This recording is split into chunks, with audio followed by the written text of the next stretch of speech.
So very good morning to all dear students. Today we will start our exercise 5.2 and we will do remaining questions of this exercise. ठीक है? And as you know, our chapter name is lines and angles. So let's start. Now we will discuss question number 4. So what is question number 4 here? Find the value of x in each of the following figures if L is parallel to M. Here the condition given is L is parallel to M and you have to find the value of this unknown x. ठीक है, तो यहाँ पर आपको दो parts दिए हुए हैं. क्वेश्चन में आपको अननोन का वैल्यू निकालना है. That mean you have to find the value of this x. Condition क्या दी है? L और M आपस में क्या है? पैरेलल है. तो लेट अस सी ये क्वेश्चन हम कैसे करेंगे. Now see here I have drawn the diagram. Here L is parallel to M और यहाँ पर जो T है बेटा ये इसके लिए क्या वर्क करेगी? ट्रांसवर्सल का. Now what we have to do, we have to find this x. तो लेट अस सी इस x को हम कैसे फाइंड करेंगे. अगर आप थोड़ा सा यहाँ पर ध्यान दें तो ये जो x है ये कैसे निकलेगा. अगर आप इसके नेक्स्ट वाला एंगल निकाल लेते हैं तो हम को इंटीरियर की प्रॉपर्टी लगाकर इस x को फाइंड कर सकते हैं, है ना. तो लेट अस सी हम कैसे करेंगे. मान लीजिए ये वाला जो एंगल है, let this angle is y. ठीक है, ये हमने क्यों सपोज किया है? Because we have to find the value of this x. तो let us suppose this angle is y.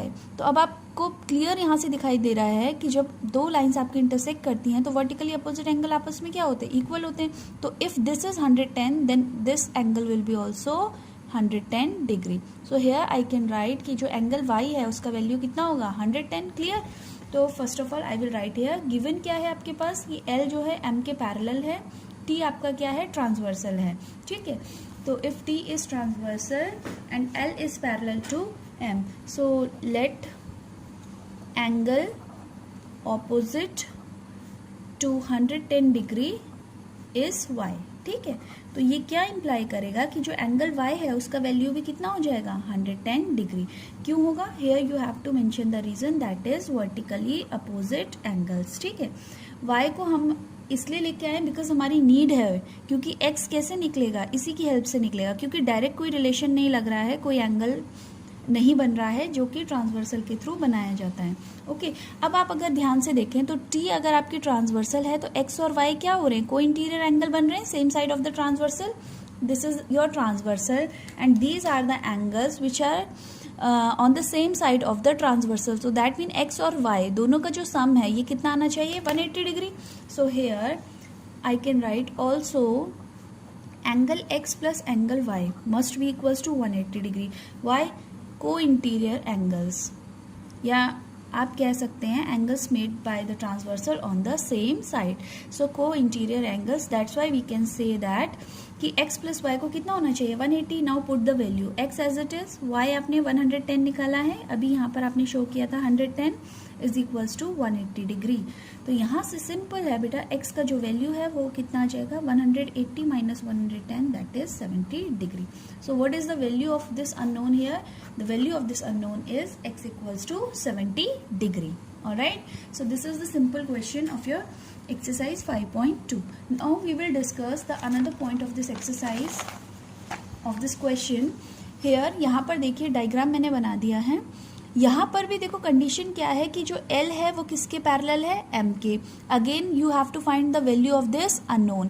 तो अगर आप यहाँ पर ध्यान से देखते हैं तो ये जो L है M के पैरेलल है और A इसके लिए क्या करेगी? ट्रांसवर्सल का काम करेगी. If A is the transversal then 100 और x कैसे पेयर बनाएंगे? देखो कॉरस्पॉन्डिंग पेयर बनाएंगे. यहाँ पर f का शेप भी बन रहा है. If you will notice this is the shape of this f. तो आप यहाँ पे देख रहे हैं कि जो 100 डिग्री है ना वो किसके बराबर होगा? x के बराबर होगा. That mean simple you can say that x equals to क्या हो जाएगा? 100 डिग्री. यहाँ पर आपको कुछ कैलकुलेट नहीं करना, कुछ नहीं करना है. You have to just observe the figure and you will get your answer. Here x equals to कितना हो जाएगा? 110 degree. Why? Because L is parallel to M and A is the transversal. So 100 equals to क्या होगा? x होगा. Why? Because they are making pair of corresponding angles. ये सारी चीज़ें मैंने आपको पहले वीडियो में भी सिखाई थी कि करस्पॉन्डिंग एंगल्स क्या होते हैं. ऑलराइट, तो here I have written given है L is parallel to M. What we have to do, we have to find the value of this x. How we will find this? Here we can write since L is parallel to M and A is the transversal. यहाँ पर जो A है वो क्या है? Transversal है. A is the transversal. तो ये क्या इम्प्लाई करेगा कि जो एंगल x है उसका वैल्यू कितना होगा, सॉरी 100 डिग्री होगा, ठीक है। Why corresponding, here you can write pair of corresponding angles, that's why I am writing here कि जो एंगल x है उसका वैल्यू भी कितना होगा, 100 डिग्री। सिंपल क्वेश्चन, ये आपका आंसर आ गया। यहाँ पर जो x है उसका वैल्यू कितना हो जाएगा, 100 डिग्री हो जाएगा। Without solving, without doing any calculation, we can find कि x equals to how much, 100 degree.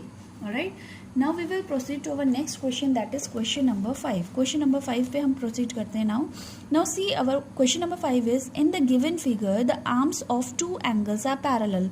आपको एक डायग्राम दिया है, दिस वन, ये एक डायग्राम है, इसमें ये कह रहा है कि जो दो एंगल बन रहे हैं उनकी जो आर्म्स हैं, आर्म्स मतलब क्या है, जो साइड हैं जिनसे वो एंगल मिलके बन रहा है, तो वो आपस में क्या है, पैरेलल है, और ABC का जो वैल्यू है वो 70 डिग्री है। Then you have to find angle DGC and angle DEF। तो let us see what is this question and how we will going to solve it. Okay, तो just saw the diagram, diagram को ध्यान से देखना है कुछ भी question करने के लिए, you have to observe the diagram carefully. Now see here, यहाँ पर देखिए बेटा, क्वेश्चन में आपको जस्ट लैंग्वेज में दे दिया है ना, आपको खुद इंटरप्रेट करना है कि आपको गिवन क्या दिया हुआ है। उसमें कहा था कि जो एंगल्स हैं उसकी जो आर्म्स हैं वो आपस में क्या है, पैरेलल है।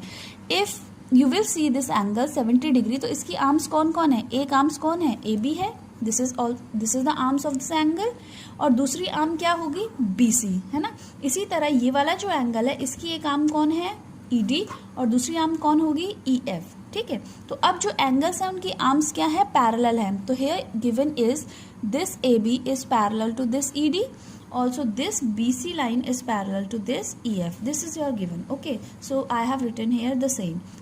ऑल्सो गिवन एक और चीज़ है कि यहाँ पर जो एंगल B बन रहा है, दैट इज ABC जो बन रहा है वो 70 डिग्री है, this is also given. Now let us see what we have to find. Here we have to find angle DGC. So let us see where is DGC. This angle. I have to find this angle.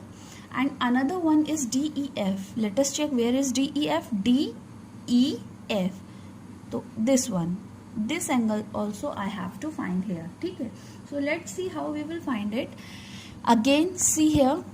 This line is parallel to this line and this will be the transversal. तो again देखो F shape बन रहा है, तो if this is 70, simple we can say that this angle must be 70 degree। okay, why? because corresponding pair of angles, ठीक है। again मैं बता रही हूँ, this line is parallel to this line and this will be your transversal, again F shape is here, so you can say that this 70 degree is equals to this angle, and यही angle हमें find करना है जिसका name क्या है, DGC। so DGC will be 70 degree। clear? तो एक angle तो हमने फाइंड कर लिया। So first of all let us write it. Here you can write since AB parallel to ED, है ना, and we can say that इसके लिए जो BC है वो क्या वर्क करेगी, ट्रांसवर्सल का वर्क करेगी, is the transversal, you can से।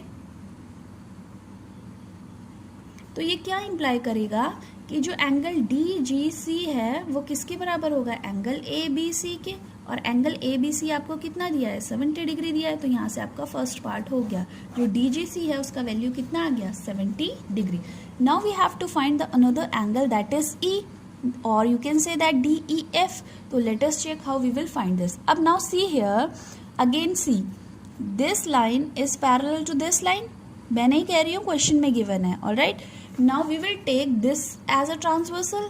If this is transversal, again you can C here this angle, this one जो अभी आपने 70 फाइंड किया है वो एंगल किसके बराबर होगा, इसके बराबर होगा। Again they are making pair of corresponding angles, so if this is 70 degree we can simply say that this will be also 70 degree. Alright, this line is parallel to this line and this is your transversal, so this angle and this angle are making pair of corresponding angles, that's why we can say that if this is 70 degree then this angle must be 70 degree, simple। so here you can write also, how you will write this also, BC is parallel to EF, है ना, and again अब देखो ये दोनों line parallel है, इसमें transversal कौन है, ED, है ना, तो you have to write and ED is the transversal, ED is the transversal, so from here I can right that angle DEF वो बराबर होगा DGC के, और DGC अभी आपने कैलकुलेट किया है, यहाँ से कितना आया 70 degree. So here I can write DEF is also 70 degree. Why? Here you have to write pair of corresponding angles. Okay, this is the reason. So like this you can solve the question. Okay, also here you have to write, हाँ मैंने यहाँ लिखना भूल गई हूँ. Here you have to write, not here you have to write, ये तो ABC का वैल्यू है, pair of corresponding angles. Every point you have to mention the reason. Okay, so like this you can solve your question number 5.